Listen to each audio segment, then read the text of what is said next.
MP महरै बिथाङा सायख'जाबाय आरोबाव फिन नैबे एसेम्बलि इलेक्सनाव बिथाङा तामुलपुर समस्तिनिफ्राय केन्डिडेट महरै गसंबाय इउपिपिएल दल। बेखौथ' आं दहायबो बुंखांबाय, दुखु मोनो आं बेखौनो लानानै। बे प्रमद बर'आ गाव हारसिंखौल' जुदि साननानै लाबायब्ला बे गावनो MLA जानांगौ, गावनो MCLA जानांगौ, गावनो MP जानांगौ साननानै लाबायब्ला बे हल माने बिटिसि ओनसोलनि सिबां माने MLA सेगमेन्ट दं बेखौ दारायजोबबानो जाबायना हारसिंनो, होमब्लाबो जायोना जायासै। दा बेखौ मान खालामाखै, बेथ' मोजां नङाना, बेफोर जिनिसा गाज्रि। आरो बेनि थाखायनो पार्टिनि माने माबाया क्रेडिबिलिटिया नस्थ' जायो, पार्टिखौ बिदिखौ गाज्रि मोनो। दा प्रमद बर'आ बिदि बुंबाय, गाबोन अफिसनिबा रायगोन, बयबो बुंखागोन, बयबो बुंगोन, जोंबो बुंसै जेनेबा बेल' नामा, हारसिंल' नामा, दस्रा गैला नामा, कत' दंना। रायजो सभायाव गाव दस्राखौ हरमोन, कत' मोजां मोजां मानसि दंमोन, इउपिपिएलआवबो मोजां मानसि दंथ', बिसोर हरमोन रायजो सभायाव, गाव माने नेतृत्वखौ माने इउपिपिएलनि नेतृत्वखौ गावनो होनांगौमोन। आरो दा MLAआव गाव दारायनाङामोन, दस्राखौ होमोन। थारमाने गावल' जाजोबब्ला बोरै जानांगौ, बेथ' मोजां नङा। दा बे आरोखि। दा बेजों लोगोसे नैबे माखासेखौ आं बुंबावनो लुबैदों, नैबे केन्डिडेट सेलेक्सन खेथ्रआव। दा बावखुंग्रियाव कुमुद नार्जारि नामा बे माने केन्डिडेट लुबैदों आरोखि। आं बिनि प्रति एसे सिम्पेथि देखायनो लुबैयो। मा बे थांनाय बाराव बिटिसिआव बेखौ केन्डिडेट हिसाबै टिकेट होनाय जायाखिसै। बे एखेबारे बिराद माने जरदारनिफ्राय बे पार्टिनि खामानि मावबाय, बे टिकेट मोनाखिसै। दा बेखौ एसे बिट्रि खालामनाय जायो। एबार मोनसे सुजुग फैदों जेब्ला MLAआव बेनो होनायाबो मोजां, आं बेखौ सानो आरोखि। हाग्रामा मोना जाहाथे बुजियो बेखौ, बेनो होयो, बे जायो। आरो सिडलियावबो बेनो जायो। सिडलियाव सुद्द बसुमतारी मोनहा एखेबारे फुराना वार्कार, गोदोनिफ्रायनो उपेन्द्र ब्रह्मनि समावनो मावबोनाय मानसि। आरो बे दा टिकेट लुबैदों, दा बेखौबो होयोब्ला मोजां। थांनाय बारावबो बे MLA माने केन्डिडेट हिसाबै दारायखानाय, बे क्रुसियेल टाइमाव बे गाबथाबोनाय मानसि। दा बेनो होनाया मोजां। दा बेनो होआब्लानो जुदि आरो बिपिएफआबो जुदि सोरबा MCLAखौसो सोरबा EMखौसो बेयाव होबावोब्ला बिसोरबो रायजागोन ना, पाब्लिक गाज्रि मोनलायगोन ना। बेखायनो जों बेफोरबायदि माने केलिबार गोनां मानसि, मोजां मानसिफोरखौ जों थाब फिगुवा खालामनानै जायगा होलायोब्ला रायजोफ्रा मोजां मोनो। न्यायखौ होनाय जाबाय, मोजां होनाय जाबाय, मोजां बिसार खालामनाय जाबाय, बे मोनसे फिलिंसआ फैयो आरोखि। पार्टिनिफ्राय जे मोजां मोननाय फैयो। खिन्थु बे रोखोम खालामाबादा जे एखेबारे जेरैबायदि गोसोबायदि खालामोब्ला रायजोफ्रा खुद्रियो, बोराबो गाज्रि मोनो। दा बेफोर गाज्रि मोननाय भाबानो पार्टियाव माने गोहोम गोलैयो। ओंखायनो बेफोरखौ नायनांगौ। आरो लोगोसे जेनेबा तामुलपुर समस्तिया ST समस्ति, तामुलपुर समस्तिया ST समस्ति, बेयाव दिनै BPF पार्टिया गावहानो गोगोम सासे केन्डिडेट दंखायो, इमानुवेल मुसाहारिया। दा बेखौ होयोब्लाथ' मोजां, बेखौ होनांगौ। दा माबाजों कन्टेस्ट जागोन बेहा, प्रमद बर'जों। दा खिन्थु बे ST समस्तियाव जोङो दा जेरै खोनाबाय थादों BJPआ बिदों होननानै, दा BJPनो हगारब्ला रायजोफ्रा खुद्रिगोन ना, गाज्रि मोनगोन। हाब BJPनो ST एरियाफोरखौ माने फाननाय जाबाय, ओरैनो लायनाय जाया होमबा। ओंखायनो बेफोरावबो जोंनि पार्टिनि मानसिफ्रा केयारफुल जानांगौ। आं बेखौनो BPF पार्टिनि दैदेनगिरिफोरखौ आं खावलायहरनाय जायो। दिल्लीयाव राव गारां दैखांनायनि थाखाय दा बर्थमान बिथां इउपिपिएल निफ्राय 3 दैदेनगिरि बिथांमोना MP जानानै दं। बिथांमोननिफ्राय माबायदि आसा खालामथावथाव? जोंथ' बिराद आसा खालामो। माने देरसिन माने जायगा होनब्ला माने पार्लामेन्टआनो, गणतन्त्रनि सबसे देरसिन जायगा पार्लामेन्टआनो। दा पार्लामेन्टआव बे गोरिब गुन्द्रा जाम्बा जाम्बिनिफ्राय 3 गाहाम माने MP मोननाया बे जोंनि थाखाय बिराद माने गौरबनि बाथ्रा। जों जोबोद मोजां मोनो। दा पार्टियाव जोङो जुदि सोरखौबा मोजां मोनो, मावनायखौ मोजां, सोरबाखौ गाज्रि मोनोब्लाबो जों खिन्थु माने धारसे जोंहा जे MP 3 मोनबाय, जों बेखौ गोजोननाय मोनो, मोजां मोनो। जाथिनि थाखाय मावथों, जाथिनि थाखाय मावनांगौ। दिनै हा हुनि इसु दं, जोंहा ट्राइबेल बेल्टनि बाथ्रा दं, बेखौ गोग्गोमैसो बुंनांगौ। ट्राइबेल बेल्टआव इसिबां इलिगेल इनक्रोचार दं, बिसोर होखारजोबनांगौ, बेखौ बुंनांगौ जों लुबैयो। बर' रावफ्रा दिनै माने आसामाव एस'सियेट अफिसियेल लेंगुवेज जाबायमोन, बेखौ उथायफिनबाय 2022 आरोखि।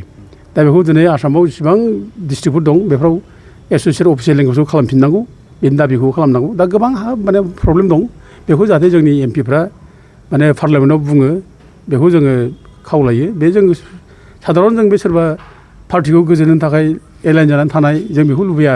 जाथिया बिराद गिदिर समस्या दं, बे समस्याफोरखौ बुंहैनांगौ, जों बेखौ लुबैयो। 3 क'क्राझार समस्ति, बेयाव सोब चर्चा जागासिनो दं जे बिटिसिनि गाहाय खुंगिरि हाग्रामा महिलारि बिथांनि आंगो बिसि सेवलि महिलारि लोगोसे प्रमिला रानी ब्रह्म बिथांमोन सानैया टिकेटनि थाखाय दाबिदार। दा बे बेलायावहाय सोरबायदि सासेनो टिकेटखौ होयोब्ला नों मोजां जागोन होननानै नोंथाङा बुङो बे समाव? दा बेथ' पलिटिकेल पार्टिनिसो डिसिसन जागोन। आंथ' डिसिसन होनो हाया जाहैबाय। दा पार्टिया डिसिसन लायो। दा जों बुंनाया रज'यो रज'आ बेथ' उननि बाथ्रा। आरो जों बाराद्राय पार्टि केन्डिडेट माने सेलेक्ट खालामनायाव जों बारा इन्टारफेयार खालामनायाबो उचित नङा। जों खालामनो लुबैया, खिन्थु बाथ्राया भटार हिसाबै रायजो राजाफ्रा मा लुबैदों बेखौ जों माने मिथियो आरोखि। आरो रायजो राजाफोरनि लुबैनायफोरखौ जोंबो सनमान होनांगौ। सोरखौ रायजोफ्रा लुबैदों, सोर मानसिफ्रा रायजोनि थाखाय मावगोन, दा बेखौ रायजोफ्रानो गोबां माने माबायो दा। आरो सेलेक्ट खालामनो रोंबाय, रायजोफ्राबो बुजिनोबो रोंबाय। ओंखायनो गावसोरनि गोसोबादि माने बिसोरो जाजानो लुबैयो। दा जोंबो सनमान होनांगौ रायजोनि सेन्टिमेन्टखौ। रायजोनि सेन्टिमेन्टखौ सनमान होआब्ला जर जलम जुदि जाबसिन होबाय थायोब्ला नोङो रायजोनि लुबैनायनि बेरेखा बेथ' गाज्रि जायो। पार्टिया बदनाम जायो आरो पार्टिखौ गाज्रि मोनो। दा नैबे सेवलि महिलानि खोथा प्रस्न' खालामदों, ओमफ्राय जों आब' प्रमिलानि बाथ्रा ओंखारदों। दा प्रस्न' खालामदों। आब' प्रमिलाया एसे फुरानाबो जाबाय, गोबाव जाबाय बियो। दा जोंथ' बेखौ बोरै नों गारदों होननानै बोरै बुंनो। सिनियर मानसि गोबां बे अबदान होबोबाय, जेलबो जालायनाय मानसि हिसाबै जों गारदो होननो हाया। खिन्थु पाब्लिकआ दा लुबैदों मा एसे रेस्ट लाथोंसै बियो होनना बेखौ लुबैदों आरोखि। दा जोंनि सनमानाथ' राजनितियाव सबसमाय थाबाय थाया। दा बयबो लुबैदों आब' प्रमिला जिरायबा हामसिगौ। दा जोंखौबो बिराद बुंथिनबाय थायो। इभेन पार्टि मानसियानो बुङो बेखौ माने रिकुवेस्ट खालामदो, बेखौ रिकुवेस्ट खालामदो। दा जों जुदि बुङोब्ला जुदि गाज्रि मोनोब्ला बेबो मोनसे, ओमफ्राय फारसेथिं बे जुदि अख्रा सोलियोब्ला बेबो मोनसे। दा बेखौनो गाव गाज्रि मोननो नाङा जों रिकुवेस्ट खालामनायखौ। बे जाथि माने आइ आफा जाम्बा जाम्बि भटारफोरनि बाथ्राखौसो जोङो माने खोन्थागोनथ'। दा जों खोन्थानायल' जागोन। थेवबो बेखौ खोनानानै बे गाज्रि मोननो नाङा। रायजोफ्रा लुबैदों एसे जिरायथोंसै, रेस्ट लाथोंसै, बेखौ लुबैदों। दा बहा गावनो एखेबारे जों माने सनमानखौ लानानै गावनो रेस्ट लानाया मोजां, जों बेखौ लुबैयो। फारसेथिं सेवलिनि बाथ्राखौथ' जों मा बुंनो, बेथ' आरो शिबनिबो बिसि जाबाय।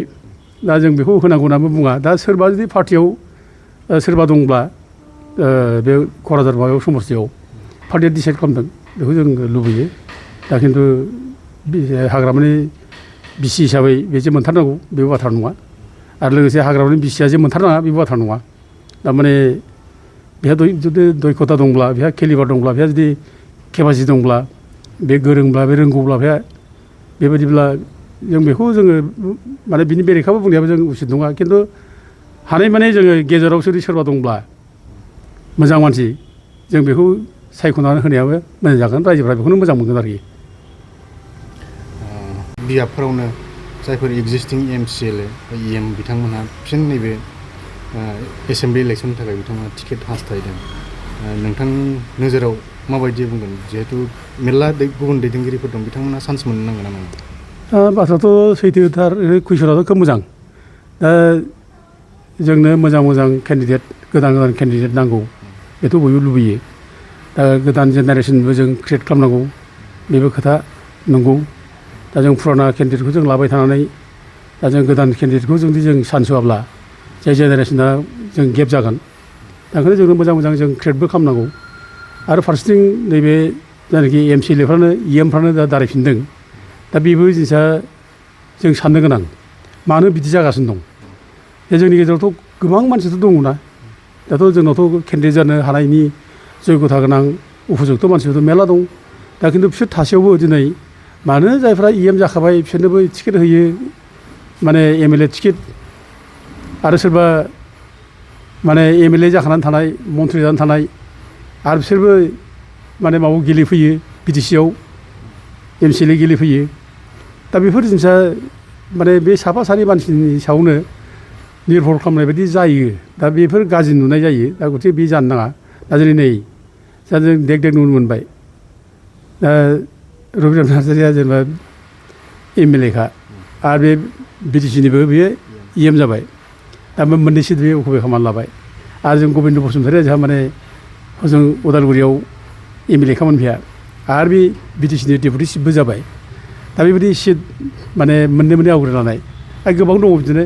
आरो दा नै खोब दुखुनांथाव आरोबाव दा प्रमद बर'आ गावनो निजे माने पार्टि दैदेननाय मानसि बे बिटिसिनिबो एमसिएलएबो आरो दा नै रायजोसभानिबो एमपि जाबाय बे आरो दा एमएलए गेलेबावगोन बे बोरै नियाय जानो हागौ बेलाय बेखौथ' जों माने बारा मोजां मोनथारा आरोखि बेफोरखौ जों नोजोर होनानै रायजो राजाफ्रा दुखु मोनो रायजोफोरनि गेजेराव मोजां मोजां खथ' दङ मानसिफोर गोरों गोरों दं दिनैनि दिनाव दा बेफोरखौ जों सुजुग होनांगौ बिसोरनो जों माने खाबु होनांगौ मावथों बिसोरबो हारिनि जौगानायनि गोदान गोदान सिन्थाजों फैदों खथ' मोजां मोजां सिन्था खालामग्रा दं दा बेफोर जायगा होनांगौ दा बेखायनो जोंल' लालायबाय थायोब्ला बेनो एमएलए जायो बेनो एमसिएलए जायो बेनो एम जायो बेनो एमपि जायो होमबालाय माथो जाबावनो दालाय बेथ' मोजां नङा आरोखि आं बेखौ मोजां मोनाखै 9 एप्रिलाव खुंजागोन दा बे बिसायख'थियाव बबे मोनसे राजखान्थि दोलोनिफ्राय बांसिन मासि देरहानानै स्टेट गभर्नमेन्टआव सरकार दानायाव जुदि हेफाजाब होनो हायोब्ला जोंनि बर' जाथि बा बिटिसि हालामनि थाखाय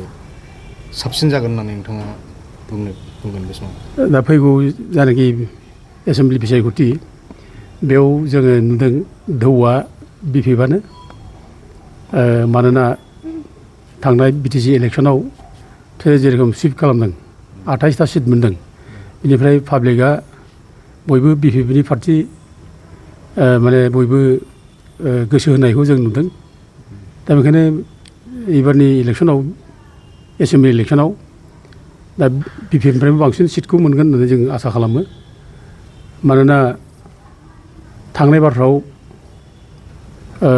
5 बोसोर जायनाखि इउपिपिएलआ सरकार खुंदोंमोन बे सरकार खुंनाय समाव सरकारसेयावबो इउपिपिएलआ माने सिट मोननो हायाखिसै दा बिपिपिआनो बांसिन सिट मोननाय जाबाय दा एबार आरो बिपिपिआनो माने सरकाराव दं दा बिटिसिखौ सालायगासिनो दं आरो बिसोर आसाम सरकारजोंबो मोजां सोमोन्दो लाखिनानै दं जेब्ला दा एबारनि जायनाखि एसेमब्लि इलेक्सन बेयाव बिपिपिआनो बांसिन सिटखौ मोनगोन जों आसा खालामो आरो लोगोसे बिसोर सरकार दायोब्ला बे बिपिपिआ जिहेतु माने मोनसे बिटिसि 6 सिडुल लाबोग्रानि हान्जा आरो बिसोरो 6 सिडुलखौ रैखा खालामनो थाखायनो बिसोरो मावबाय थादों आरो गोबां खायदा बायदा खालामनानै डेभेलपमेन्टनि खामानिखौ मावबाय थादों बेनिखायनो सरकारजों बिसोरो मिला मिसा खालामनानै एबार बांसिन बिसोरो पावार लाबोनो हागोन आरो मावनायनि बेलायावबो बिसोरो बांसिन बिटिसिआव जौगानायखौ खालामनो हागोन होननानै आं आसा खालामो जिहेतु दासान्दि टिकेट बिलाइनायनि दोहौ